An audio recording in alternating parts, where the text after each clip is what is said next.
Was wäre, wenn du neu lernen müsstest, dir einen ganz normalen Kaffee zu Hause zu machen? Wer würde es dir zeigen? Mit wem würdest du es üben? Das ist Helmut. Er hat mit Hilfe von Ergotherapie geschafft, seinen Alltag selbstständig zu leben. Was das ist? Na, dann passt gut auf. Das ist gemeinsam selbstständig mit Ergotherapie in den Alltag.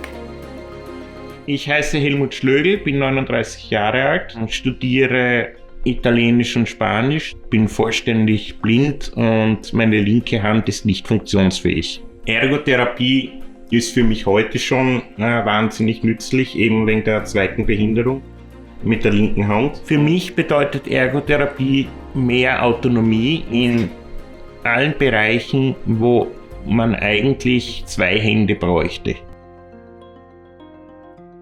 Helmut ist es sehr wichtig, selbstständig und frei leben zu können. Durch die Ergotherapie und seiner Therapeutin Elli kommt er Schritt für Schritt diesem Ziel näher. Elisabeth ist eine Expertin und erklärt uns, was genau Ergotherapie ist.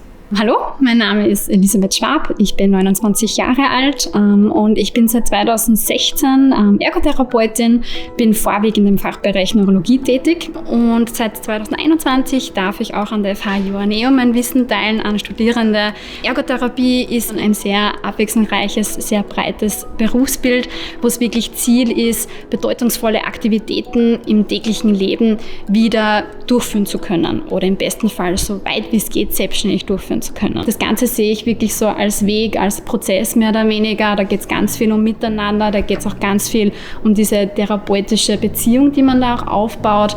Da geht es auch viel um Vertrauen, um sozusagen auch manchmal frustriert zu sein, wenn es in der einen Woche blöd gelaufen ist und vielleicht nicht das erreichte Ziel nach 10 Einheiten erfüllt worden ist, aber vielleicht eine Teilsequenz.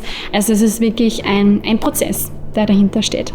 Ergotherapie stärkt es extrem, das Selbstbewusstsein, und wenn du Trainer oder Therapeuten hast, die dir einfach zeigen, du kannst das, was du eigentlich nicht können solltest, das hilft einem enorm bei der Persönlichkeitsentwicklung und auch beim Definieren neuer Ziele. Viele glauben einfach nicht, was blind und mit einer Hand einfach alles möglich ist. Mein sehnlichster Wunsch ist früher oder später einmal, dank der Möglichkeiten, die ich jetzt im Haushalt erlerne, so weit zu kommen, dass ich einen Blindenhund haben kann. In Bezug auf die Umwelt oder auch auf die Aktivität selbst dürfen wir ErgotherapeutInnen auch mit Hilfsmitteln unsere KlientInnen versorgen. Das bedeutet Hilfsmittel, also man kennt zum Beispiel im Alltag den klassischen Schuhlöffel. Ja, es gibt ganz viele verschiedene Hilfsmittel im Waschen-Anziehbereich, beim Essen, beim Trinken, aber auch zum Beispiel im Arbeitssetting. In meiner Wahrnehmung ganz viele Dinge, die wir in der Ergotherapie eben auch unseren KlientInnen auch nahe bringen, diese Dinge auch wirklich verwenden zu können. Derzeit gibt es in Österreich einen Mangel an Ergotherapeutinnen und deshalb haben wir mit 2 Studentinnen geredet. Das sind Lisa und Selina. Sie studieren Ergotherapie an der FH in Bad Gleichenberg.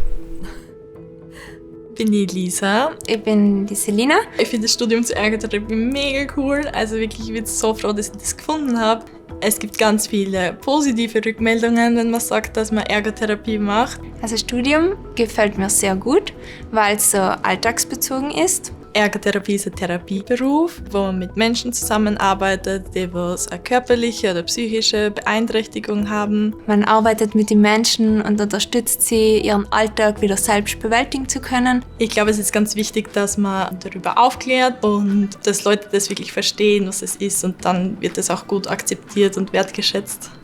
Ich wünsche mir für die Ergotherapie, dass wir noch bekannter werden, dass unser Berufsbild so klar in die Gesellschaft kommuniziert wird, was wir eigentlich alles bewirken können und wie wesentlich wir eigentlich sind. Ich sehe das als Auftrag und Ergotherapie steht für mich einfach ganz klar als Empowerment.